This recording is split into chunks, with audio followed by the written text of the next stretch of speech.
Nosso tema é autoridade, mas eu quero falar hoje sobre a autoridade do rei. Todo rei tem autoridade, né? E a Bíblia diz em Apocalipse que em Cristo nós fomos feitos reis e sacerdotes. Tanto o rei como o sacerdote têm autoridade. O sacerdote é autoridade espiritual. O rei, política, social, moral. Agora, tudo, e aí eu quero pedir a vocês muita atenção, porque nós vamos bem profundo. Vamos pedir ao Espírito Santo que nos leve bem profundo. Amém, irmãos? Aprender sobre a autoridade de Deus. Você precisa saber que você tem autoridade. Tudo o que acontece nessa terra repercute no mundo espiritual. Nós não podemos desconsiderar o que a Bíblia diz sobre a nossa luta. Ela diz que há uma luta, há uma guerra, há uma luta constante, mas essa luta, e ela define bem, essa luta não é contra carne nem sangue, não é uma luta contra pessoas, é uma guerra, é uma luta espiritual, porque nós somos seres espirituais. Antes nós não éramos, nós andávamos segundo os desejos da nossa carne, como diz o apóstolo Paulo em Efésios capítulo 2, mas em Cristo nós tivemos nova vida, e essa vida é espiritual. Passamos a ter a consciência do mundo espiritual, passamos a ter consciência das coisas espirituais, da realidade espiritual. Então, a Bíblia também diz que nós estamos, e essa é uma expressão que eu vou usar, precisa ser compreendida, não pode ser tomada assim, precisa ser estudada, compreendida, mas a Bíblia diz que nós estamos acima dos anjos em autoridade. Nós não somos maiores do que os anjos. Nós não somos maiores. Nós somos feitos um pouco menores do que os anjos. Mas eles estão ao nosso serviço, diz a palavra de Deus. A palavra de Deus diz que os anjos estão a serviço daqueles que hão de herdar a vida eterna. E esse sou eu e você. Isso não quer dizer que nós podemos mandar nos anjos, não. Mas os anjos trabalham a nosso favor, obedecendo uma ordem de Deus, do Senhor. Não tem que ficar mandando em anjo, anjo vai aqui, vai ali, não. Não é assim, né? Mas nós vamos compreender. A Bíblia fala sobre a nossa autoridade. A autoridade que tem a igreja. E uma coisa que precisamos entender é que os anjos, não foi dado aos anjos, por Deus, a autoridade, exercer autoridade sobre a terra. Essa autoridade foi dada ao homem. Quando Deus criou o homem em Gênesis, ele disse assim, você vai dominar sobre toda a criação. Você vai, há uma expressão, uma palavra que foi traduzida em uma das nossas versões bíblicas, que diz, você vai senhorear, você vai ser senhor sobre a criação. Domina sobre os peixes do mar, sobre as aves dos céus. Deus deu domínio, Deus deu senhorio, Deus deu autoridade ao homem sobre a terra. Claro que o homem perdeu essa autoridade por causa do pecado. E não somente isso, ele deu a oportunidade ao diabo de pensar que ele é quem tem essa autoridade. Eu tomei cuidado de me expressar bem aqui para vocês. O diabo pensa. Agora, Jesus mesmo chamou Satanás de o príncipe desse mundo. O príncipe desse mundo. E o apóstolo Paulo diz, o mundo jaz no maligno. E a expressão jaz aqui é a mesma expressão usada antigamente nas lápides do cemitério, que dizia assim, aqui jaz fulano de tal, aqui jaz ciclano, quer dizer, mortinho da Silva. Né? Mortinho da Silva. Então, diz assim, o mundo jaz no maligno. Isso é, o mundo, o maligno, de alguma maneira, exerce autoridade nesse mundo porque nós permitimos. Não é porque Deus quer ou Deus deu. É porque a não exercer autoridade, ao não exercermos autoridade, o nosso inimigo usurpa essa autoridade e faz uso dessa autoridade de forma ilegal. Porque quem tem autoridade é você. E se você usar o nome de Jesus, você pode acabar com toda a obra do maligno na hora. Ele não tem medo de você, mas ele tem medo de quem vive em você. Ele tem medo do nome que está sobre a sua vida, que é o nome que está sobre todo nome. E hoje nós adoramos a Jesus aqui de uma forma maravilhosa, né? Nós exaltamos a Jesus. Sem Ele, o que nós seríamos? Agora, a Bíblia fala sobre a nossa autoridade, a autoridade que tem a igreja. E os anjos, eles não têm testemunho. Nós temos testemunho. Nós temos o testemunho do sangue de Jesus, da salvação, da obra perfeita de Cristo na nossa vida. Esse é o maior poder e o maior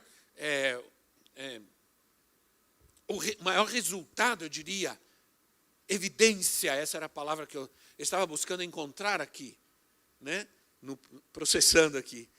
Evidência de que nós temos autoridade é o nosso testemunho.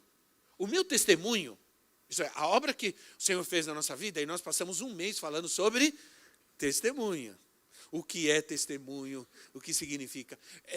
Testemunho, ele é uma das evidências que o Senhor está na minha vida.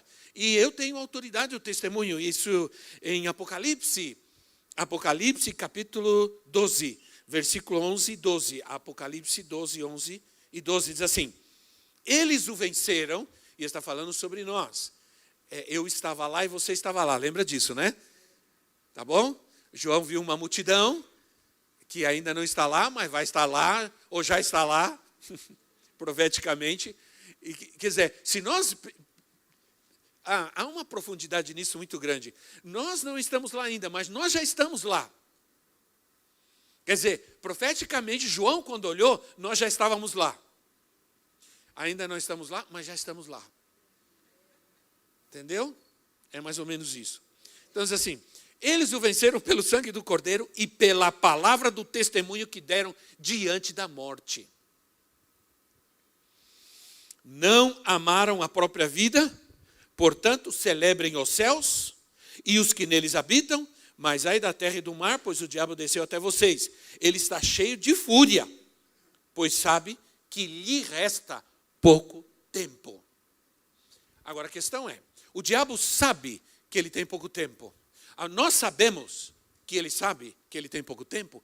Essa é a questão. Como estamos vivendo? Como se o diabo fosse o dono do mundo ou como se ele tivesse pouco tempo? E esse tempo depende do exercício da autoridade, nossa autoridade nessa terra. Aqui, a Bíblia fala sobre os que venceram. Quantos venceram já? Amém. Quantos são vencedores? Não. Você não é vencedor. Você é mais do que vencedor. Você é mais do que vencedor. Então, aqui o que nós vamos entender é que o diabo sabe que há um povo que tem um testemunho de vitória na sua vida.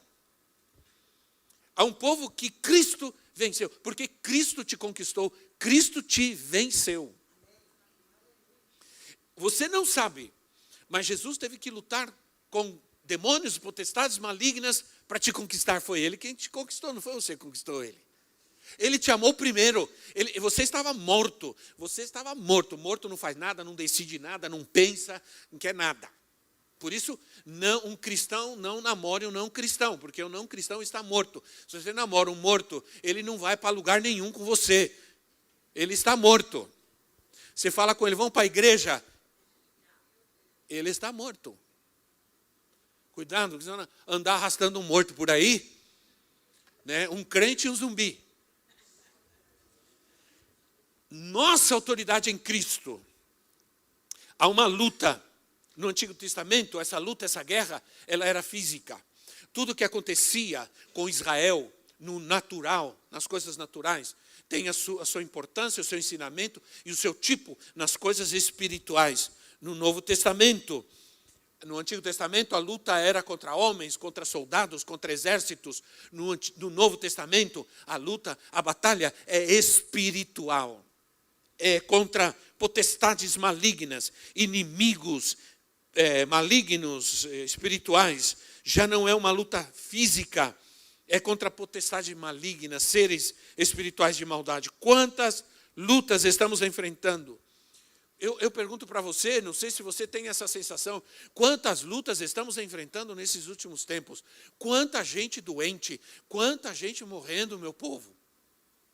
Nós estamos lutando aqui com vários irmãos, nós perdemos um querido irmão, sua esposa que estava aqui todo domingo orando, pedindo que orássemos por ele. Nós o perdemos essa semana, foi embora. Gente que está no hospital, gente que está com problema, gente morrendo no coração, gente com problema no pulmão, gente com problema... Irmãos, nós estamos vivendo tempos difíceis. Eu estava conversando com a profetisa, falou, será que não é por causa da nossa idade que nós estamos vendo isso? Nós estamos tendo essa impressão? Né, que de repente todo mundo ao nosso redor parece estar indo embora, sim ou não? E o pior de tudo isso, não é que todo mundo ao nosso redor está indo embora, o problema é que nós estamos ficando. E aí, como assim pior? Porque a gente fica pensando, mas espera aí, eu estou aqui ainda para quê?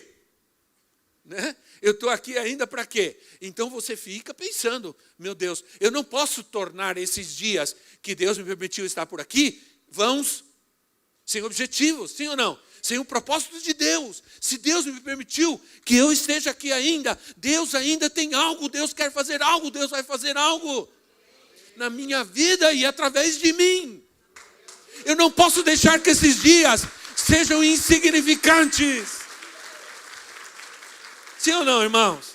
Não posso permitir que eles sejam insignificantes. Então,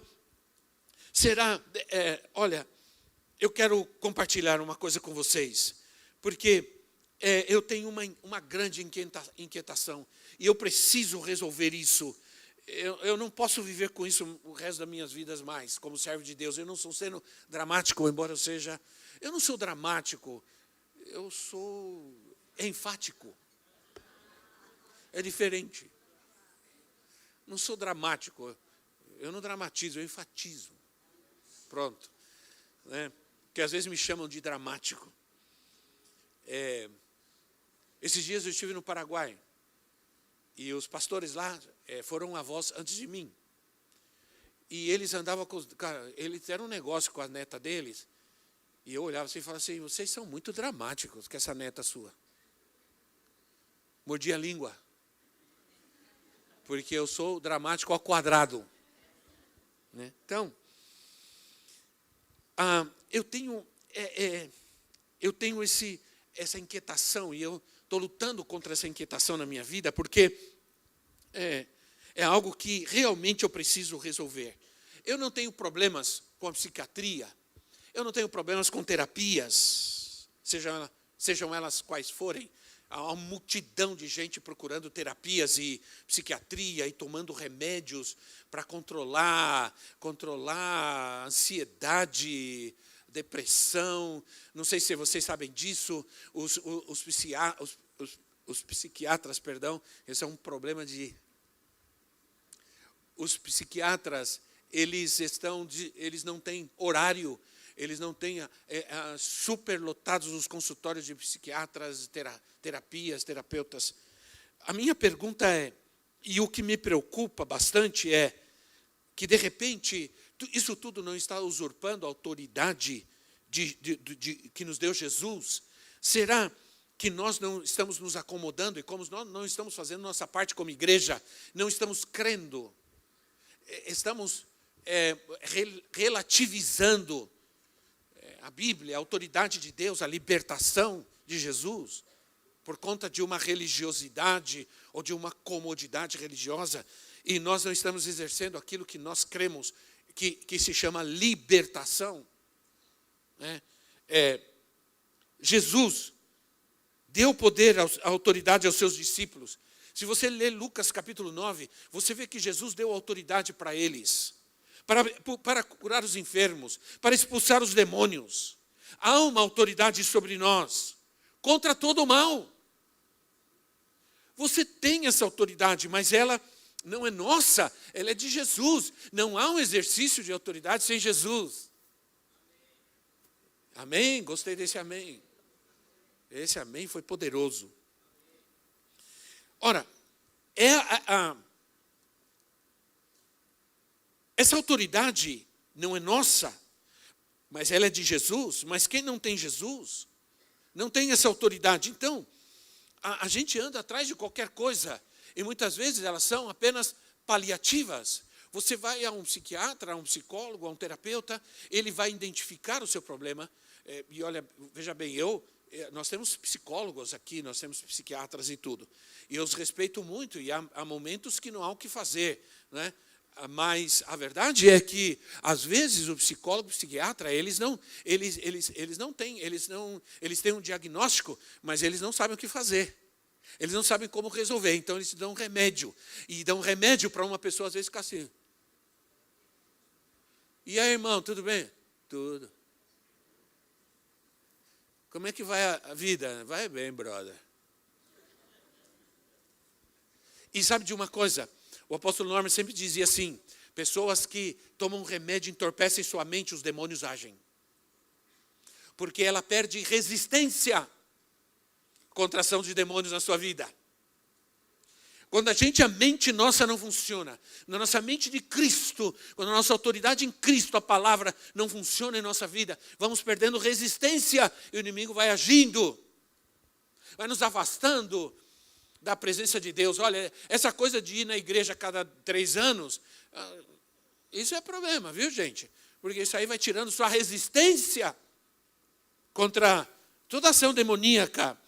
A palavra de Deus diz que estamos sentados com Ele nas regiões celestiais. Paulo diz, estamos sentados com Cristo nas regiões celestiais. Isso fala de um lugar de autoridade. De um lugar de autoridade. Quando dizemos, Satanás, eu te repreendo em nome de Jesus, damos essa ordem por causa dessa posição que nós temos, de estarmos sentados com Cristo nas regiões celestes. Essa é a minha posição. Você tem que crer. Você tem que gerar uma raiva santa. Tira o foco da raiva contra ele, contra a sogra, contra o vizinho. E foca nele, no diabo. Fica bravo com ele. Vai em cima dele com fúria. Dá uns tapas nele. Né?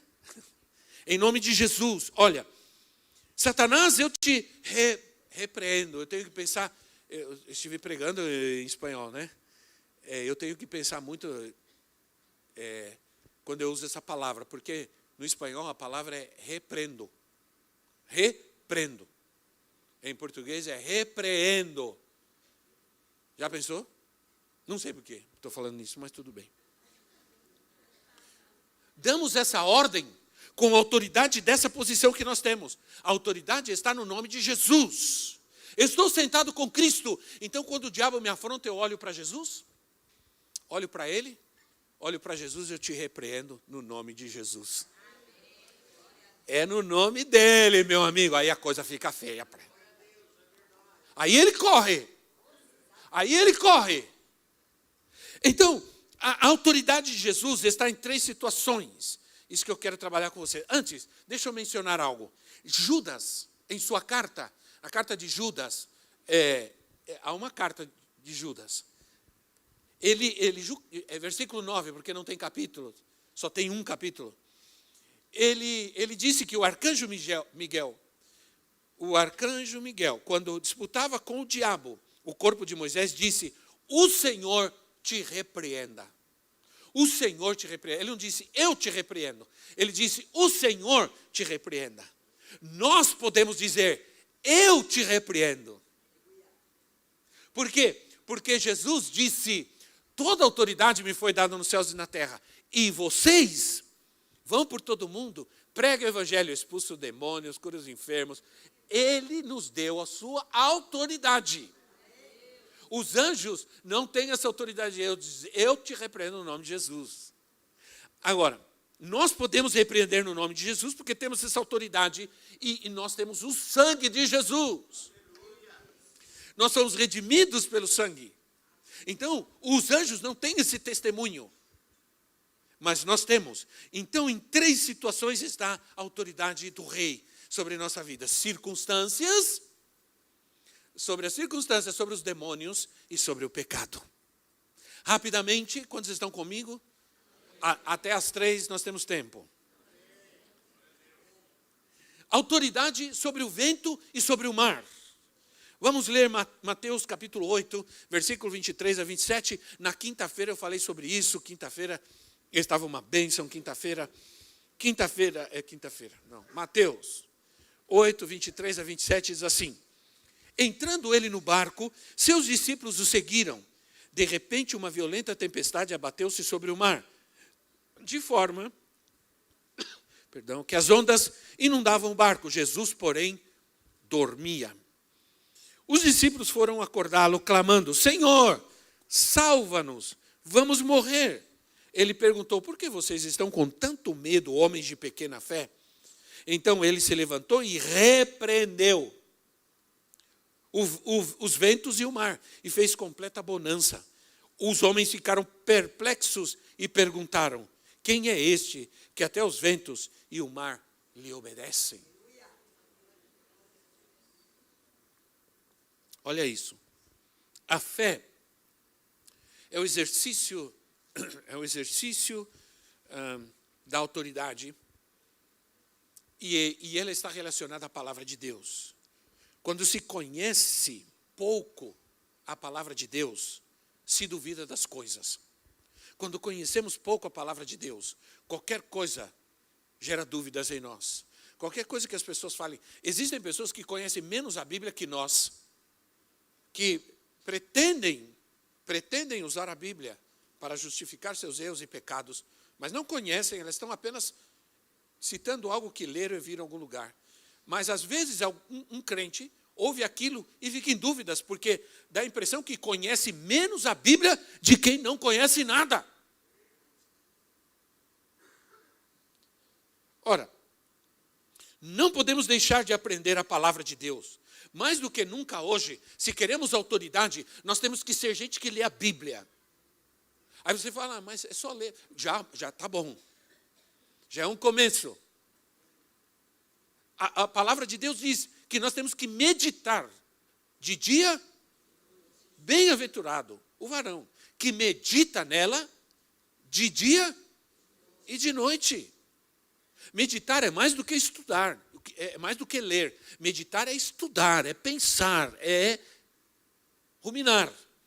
Então, eu sou professor de homilética. Eu dou aula de homilética desde o tempo de Guatemala, desde os anos 89, 90. Eu dou aula de homilética. Quando nós chegamos no Brasil, em 90, eu precisava trabalhar, precisava sustentar minha família. A igreja estava começando, tinha pouca gente. Aí alguns amigos, eu tinha um amigo que era um pastor amigo que era diretor do Instituto Betel Brasileiro, e ele conseguiu para mim dar aulas no Instituto Betel Brasileiro, que era então um dos seminários mais conhecidos, e eu fui dar aula. Eu comecei dando aula para poder sustentar minha família. Então eu dou aula de homilética. Eu digo aos meus alunos: pregar sem usar a Bíblia é pregar sem autoridade. Então eu estou dando só uma introdução. Mas não se preocupe que eu não vou falar tudo hoje. Nós vamos ter 4 domingos ainda para falar sobre isso. Mas na passagem paralela de Marcos capítulo 4, no versículo 35, diz o texto que Jesus, ele deu uma ordem aos seus discípulos para que atravessassem do outro lado. Ele diz assim: vamos atravessar. Agora eu quero que vocês pensem rapidamente comigo isso. Olha só, Jesus disse, pega os seus discípulos e diz: vamos atravessar.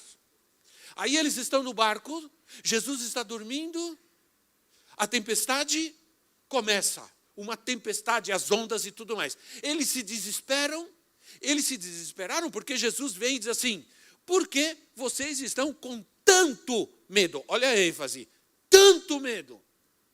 Quer dizer, não estão só com medinho, vocês estão com muito medo. Vocês estão apavorados. Por quê? Agora, você já perguntou por que o Senhor fez essa pergunta? Por quê? Por quê? Por quê? Aí onde a gente precisa de uma análise de texto. Né, alunos? Eu tenho falado sobre analisar o texto. Uma análise do texto você vai perceber. Ora, se Jesus disse, vamos atravessar, eles tinham que entender que aconteça o que aconteça, Jesus tinha dito, nós vamos atravessar. Isso quer dizer que o quê? Que nós vamos chegar do outro lado. Então, irmão, diga ao irmão que está ao seu lado, não se preocupe, nós vamos chegar do outro lado. Diga, você vai chegar do outro lado. Sabe por que você vai chegar do outro lado? Porque Jesus disse. Porque Jesus disse. Então a bronca do Senhor Jesus era essa. Jesus poderia dizer, eu disse para vocês, seus cabeçudos, que a gente ia atravessar por outro lado. Porque vocês estão com medo? Porque vocês estão desesperados? Porque estão com medo do futuro, que vai acontecer depois? O Senhor já disse, nós vamos atravessar. É palavra de Deus. Então, baseado em que Jesus chama a atenção dos seus discípulos, é de que eles tinham ouvido a palavra, mas não souberam exercer naquele momento autoridade, não souberam, Jesus exerceu autoridade. E aqui, olha, aqui é poderoso, porque Jesus exerce autoridade sobre os ventos, sobre o mar, né? E a gente aprende aqui alguma lição importante. Nós sabemos que o vento e o mar não possuem inteligência. Vento não tem ouvido, o mar não tem ouvido. Se dizer assim, para você chegar diante do mar e começar a conversar com ele, vão te chamar de louco, sim ou não? E aí, mar, tudo bem? Como vai? Então, você está sentindo frio? Não. Vão te chamar de louco, sim ou não?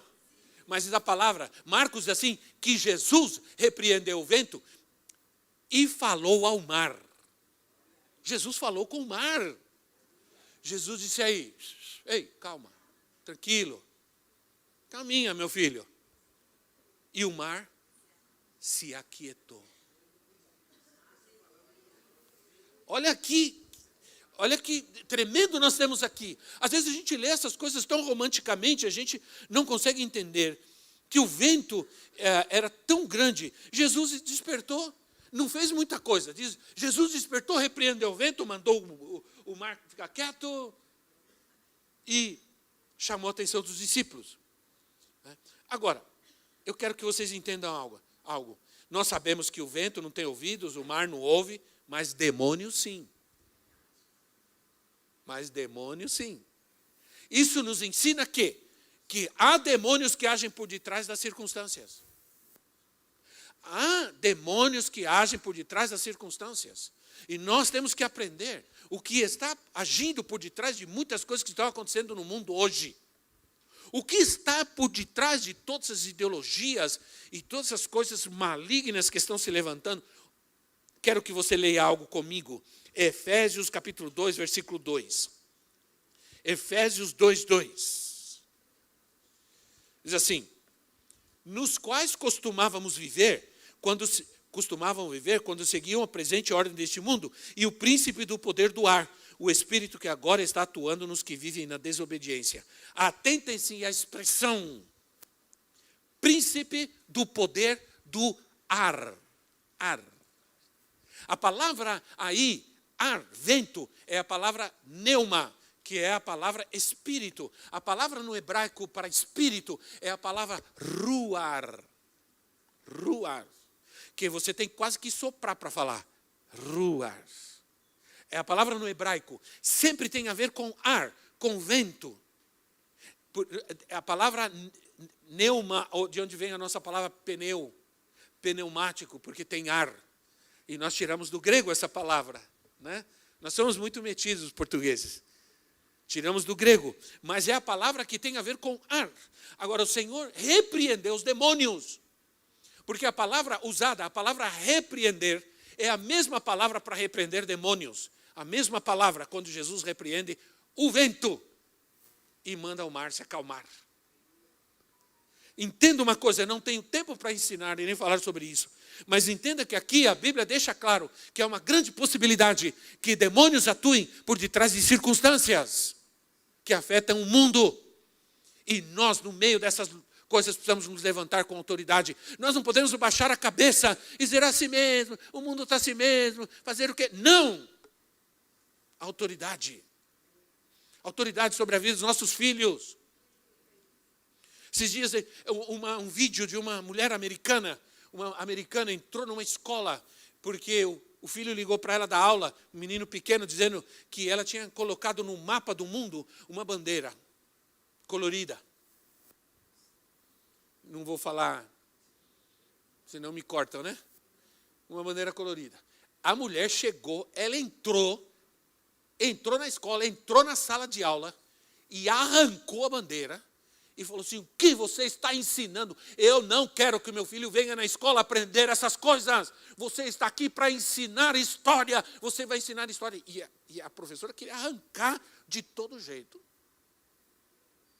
Tivemos um discurso recente de uma pessoa dizendo: nós temos que calar esses evangélicos porque eles estão prejudicando nossas crianças trans. Mano, o que está agindo por detrás disso? O que está por detrás disso? Nós não podemos ficar com raiva das pessoas, nós temos que ficar com raiva do diabo. Nós temos que lutar contra isso. Aí vem o segundo ponto, porque eu preciso andar rápido: autoridade sobre os demônios. Autoridade sobre os demônios. Aí eu quero ler outro texto com vocês. Outro texto não, continuar lendo onde nós estamos. Ler o versículo 28, do versículo 28 ao 34. Vamos seguir aí no texto. Lembram qual é o texto? Mateus capítulo 8. Quando ele chegou do outro lado, a região dos Gadarenos, foram ao seu encontro 2 endemoniados, que vinham dos sepulcros. Eles eram tão violentos que ninguém podia passar por aquele caminho. Então eles gritaram: que queres conosco, filhos de Deus? Vieste aqui para nos atormentar antes do devido tempo? A certa distância deles estava pastando uma grande manada de porcos. Os demônios imploravam a Jesus: se nos expulsas, manda-nos entrar naquela manada de porcos. Ele lhes disse: vão. Eles saíram e entraram nos porcos, e toda a manada atirou-se princípio abaixo em direção ao mar e morreu afogada. Os que cuidavam dos porcos fugiram, foram à cidade e contaram tudo, inclusive o que acontecera aos endemoniados. Toda a cidade saiu ao encontro de Jesus e, quando viram, suplicaram-lhe que saíssem do território deles. Jesus foi expulso desse lugar. Agora, os demônios, presta atenção. Estão comigo, né, irmãos? Preste atenção. Os demônios chamam Jesus de Filho de Deus. O que tem você conosco, Filho de Deus? No versículo 20, olhem o versículo 20. Jesus se chama de Filho do Homem.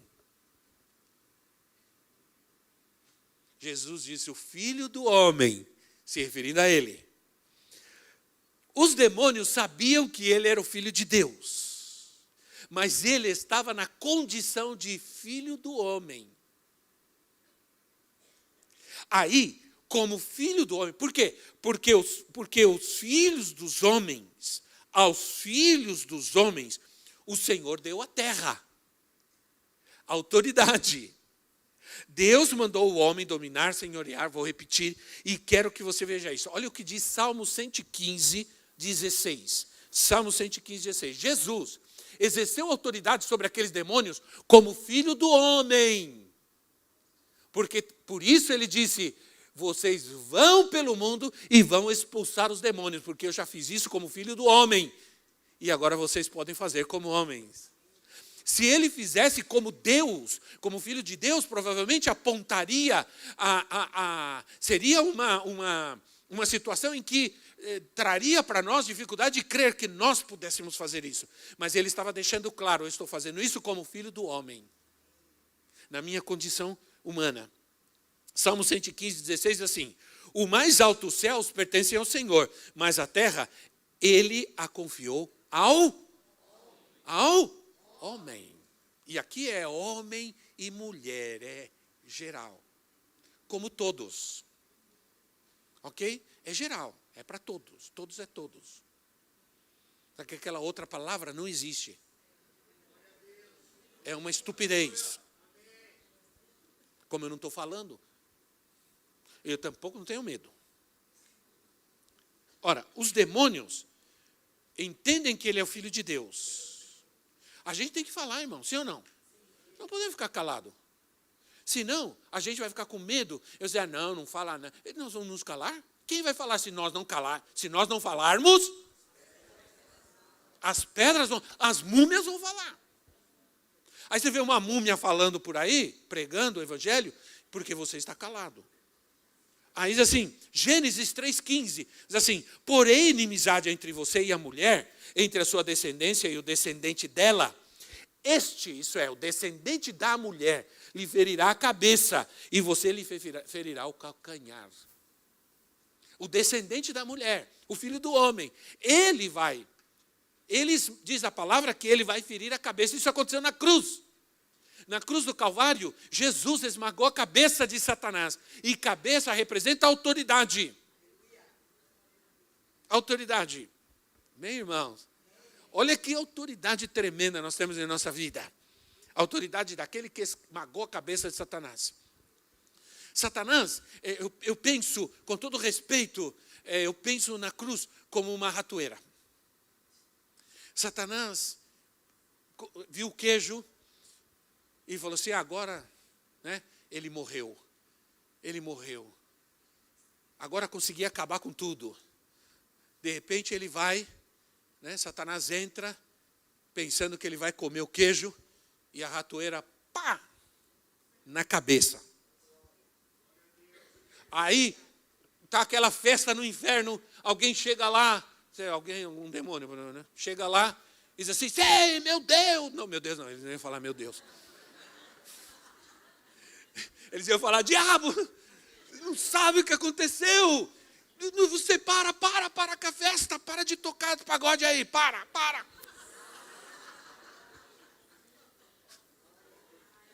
Para agora. O que aconteceu? Era uma armadilha, a cruz. Nós pensamos que ele tinha sido derrotado e ele acabou de ressuscitar.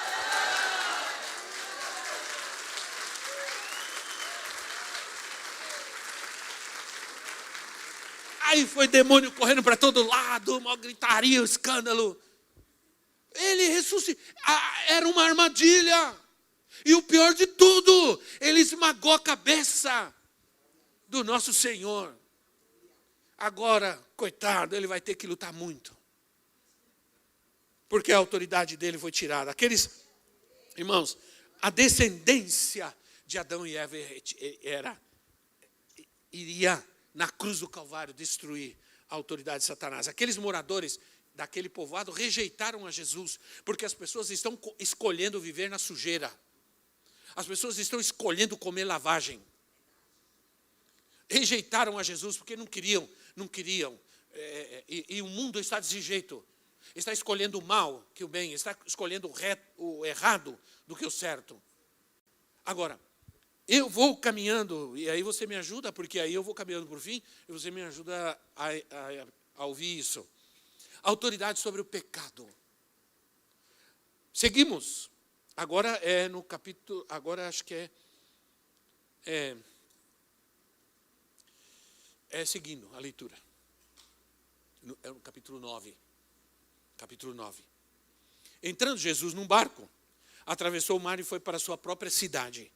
Alguns homens trouxeram-lhe um paralítico deitado numa cama.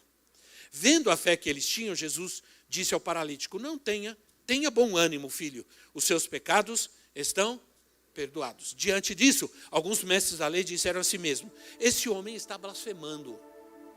Conhecendo Jesus, seus pensamentos, disse-lhes, por que vocês pensam maldosamente em seus corações? Que é mais fácil dizer, os seus pecados estão perdoados, ou levante-se e ande. Mas para que vocês saibam que o Filho do Homem tem na terra autoridade para perdoar os pecados, disse ao paralítico, levante-se, pegue a sua maca e vá para sua casa. Ele se levantou e foi. E vendo isso, a multidão ficou cheia de temor e glorificou a Deus, que dera tal autoridade aos homens. Aos homens. Quando trouxeram o paralítico ao Senhor, o primeiro que ele fez foi perdoar os seus pecados. Perdoar os seus pecados. E aí os religiosos, e esse é o grande problema, até quando nós vamos passar questionando o poder de Deus? Até quando nós vamos poder passar questionando a libertação, a cura, os milagres? Eu preguei no acampamento dos jovens, e minha mensagem foi: Deus está levantando uma geração de Josué. A geração, que é a geração de Josué? O que era a geração de Josué? O que é a geração de Josué? A geração de Josué viu milagres. Ela viu o poder de Deus tirando o povo do Egito.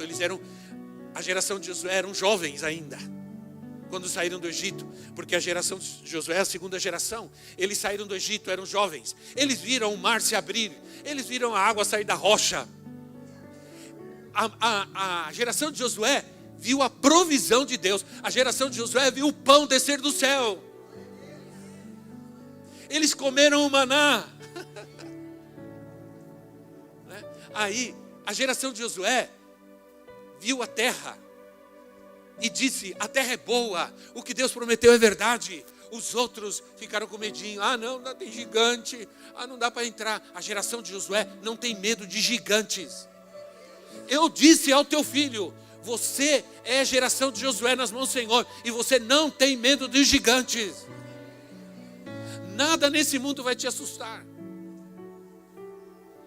A geração de Josué era uma geração consagrada a Deus.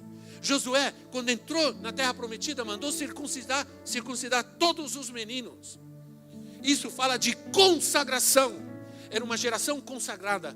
Mas depois veio uma terceira geração, que era a terceira geração, que eu chamo de terceira geração, que é uma geração que nós estamos vendo e precisamos tomar muito cuidado. Que é a geração, que foi a geração daqueles que já nasceram na terra prometida, na terra conquistada. Alguma coisa aconteceu, que eles, diz o texto, que se levantou uma geração que não conhecia a Deus.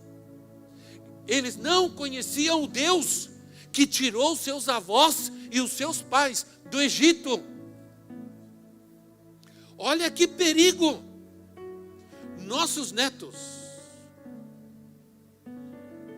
cuidado com a terceira geração. Nós temos que começar a mostrar para eles que o Deus que nos tirou do mundo, o Deus que te tirou do mundo, do Egito, do mundo, o seu filho precisa conhecer esse Deus, e o seu neto precisa conhecer esse Deus, e saber que esse Deus é poderoso.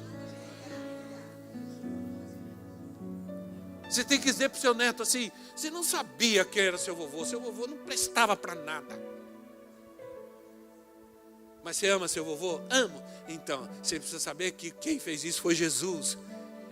E começar a fazer ele conhecer o Deus que te tirou do mundo, te tirou do Egito, do pecado, das drogas, da miséria, da escravidão. Viu? E os nossos netos também. Agora, Jesus disse: o que é mais fácil dizer? Seus pecados estão perdoados, ou levante-se e anda? O Filho do Homem tem poder na terra, né? Ou melhor, ele disse: o Filho do Homem tem autoridade na terra para perdoar os pecados. Eu creio que aqui nós aprendemos uma lição. Há um esforço que devemos fazer para buscar a cura do Senhor, como fizeram aqueles homens. Há um esforço que temos que fazer para crer. Mas nós podemos assumir que pode haver uma grande relação entre o pecado e a enfermidade. Irmãos, cá entre nós, que ninguém saiba, que ninguém ouça. Só vou perguntar, não faz mal perguntar. Quantos de nós nos sentimos que essa pandemia que nós vivemos não era uma coisa normal? Sim ou não? Que não é possível. Tem que ter alguma coisa demoníaca por detrás disso. Não é uma coisa simples. É uma coisa aí corre todo mundo tomar vacina. Em vez de melhorar, piora. Então, eu estou apenas conjecturando, ou estou apenas provocando um pensamento em vocês, que talvez vocês já tenham, essa desconfiança, vocês já tiveram bastante tempo já, de que não é possível que isso seja uma coisa normal, né, um vírusinho que provoca toda essa desgraça, tira vidas amadas, queridas, uma coisa horrível. Eu não sei quantos de vocês, quando você pegou um teste e dizia lá, positivo para esse vírus aí, positivo, como que você sentiu na hora? Não tem sensação horrível como se você tivesse sido invadido por algo que não te pertence, por algo, uma invasão na nossa vida, por algo que nunca deveria estar ali, porque Deus nunca permitiria que estivesse. Mas tudo isso aconteceu e Deus sabe por quê. Estamos em tempos difíceis e eu quero terminar com isso. Vamos ter que lutar contra um sistema demoníaco. Não é humano, é demoníaco. O aborto é uma vergonha. E eu já tinha que estar falando sobre isso já faz tempo já. É uma vergonha, é um crime cruel, sem comparação. E tem cristãos, pastores que defendem essa ação do inferno. Vou deixar bem claro. Não vou brincar. Ação de demônios na vida de quem comete. Parece que os olhos estão fechados. Parece que não há uma sensibilidade. Parece que há uma cauterização. Estou vendo a Patrícia aqui, gordinha, já está por esses dias. Já. Quando? Essa semana aí. Agora, já saindo daqui, já vai para lá. Pronto. Ah, não. Está tão linda, né? Fala a verdade. Tá tão... Mulher grávida é a coisa mais linda do mundo. Sabia disso? Uma coisa mais... Eu admirava a profetisa todos os dias. Eu amava ver ela andando. Ela andava 10 para as 2 assim. Por causa da barriga. Eu amava aquilo. Aí deram de presente para ela agora uma pantufla do frango. Do Friends. Um frango de óculos. Aí eu fico olhando ela andar com aquilo lá. É muito engraçado, irmãos. Eu falei assim... Tem valido a pena esses 40 anos para ver isso daí, ela andando com aquela pantufla de frango.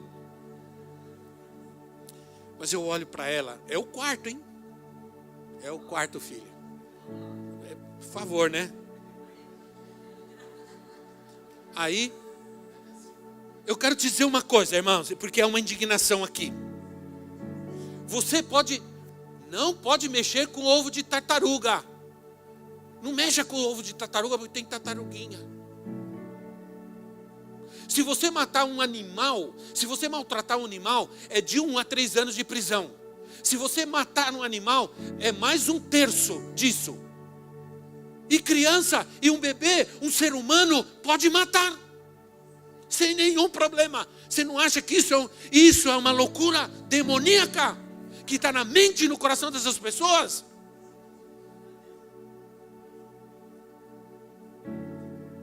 Estou um ser indefeso, inocente, mas está vivo. É uma pessoa e já tem algo de Deus na sua vida.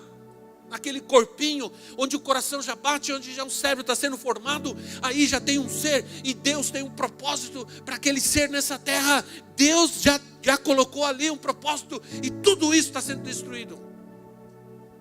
Porque a malignidade do homem está chegando no limite, e Deus está, porque a misericórdia de Deus, irmãos, é tão grande, e Deus está esperando que o homem se arrependa, porque Deus é misericordioso, sim ou não? Deus está esperando que você se arrependa, Ele está esperando, mas toma cuidado, porque o momento a ira de Deus vem sobre a iniquidade do homem. Então, estou chamando você, estou convocando você para fazer parte de um exército de fé, de conquista, de cura, de libertação, para deixar-nos de nos esconder por medo. Esse desejo que eu tenho, por exemplo, é para a nossa reunião de quinta-feira, nosso culto de quinta-feira. Eu desejo levantar um exército. Eu sei que isso vai acontecer. Eu sei que Deus está fazendo algo está se formando aqui, algo está acontecendo aqui. Eu tenho fé, eu tenho esperança, eu confio. Há um poder que vai ser derramado nesse tempo de oração. Quando a gente se ajoelha aqui, alguns poucos orando, parece ser algo não acontece, mas isso está formando algo, está fazendo algo, algo vai acontecer. E eu creio, e você precisa crer comigo. Deus quer te levantar nessa terra como um homem ou mulher de Deus com autoridade. Autoridade. Para não temer. Autoridade sobre circunstâncias que eu vou te dizer. Eu nunca me esqueço do missionário que contou que ele viajou para um desses países. Eu não me lembro exatamente qual país. Isso ele contou para nós. Que ele viajou e ele levou 2 auxiliares com ele. Estudantes se preparando para missões e tudo. Levou com ele. Aí ele, enquanto ele estava pegando as malas, ele disse assim, olha, vai lá na migração e pega os vistos de entrada no país. Para a gente poder já entrar enquanto eu pego as malas. Aí os 2 foram, os passaportes. Aí eles voltaram, depois de um tempo voltaram. O que aconteceu? Eles disseram que não vão dar o visto não, que a gente não vai entrar no país. Aí ele olhou para eles, pegou o passaporte, já tinha pegado as malas, foi com as malas e os passaportes. Ele chegou com os passaportes assim, no balcão dos caras, olhou para eles e falou assim, olha, por favor, vocês querem fazer o favor de colocar o visto de entrada no seu país, porque nós queremos entrar no seu país? Em nome de Jesus? Aí eles olharam para ele e disseram, sim senhor, sim senhor.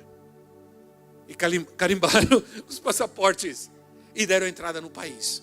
Aí ele olhou para eles e falou assim, vocês precisam exercer a autoridade. Deus nos mandou aqui, a gente vai entrar aqui de qualquer jeito. Nem que o Senhor nos traslade. Nós vamos entrar aqui de todo jeito. Ele era um homem de muita autoridade, né? Ele tinha muita autoridade. Eu sempre me lembro dele. E ele deu uma ordem. E ficaram olhando para ele. Talvez pensaram, esse homem, ele é alguma autoridade, né? Não deve nem ser desse planeta. Quer saber o que eles viram? O certo é que eles deram o visto. Você precisa começar a exercer autoridade e abaixar menos a cabeça para as coisas desse mundo. Entender que o que você precisa, Deus vai te dar. O mundo não pode te negar. Deus é Deus na sua vida. Essa enfermidade não pode estar no seu corpo. Essa depressão não pode estar na sua alma. Esse medo não pode estar na sua mente. Essa derrota não pode continuar na sua vida. Essa doença não pode continuar no seu corpo. Em nome de Jesus, eu creio e você não vai sair daqui sem nós levantarmos um clamor e orarmos agora pela tua vida, para que Deus te liberte e te cure. Quantos fiquem em pé do seu lugar?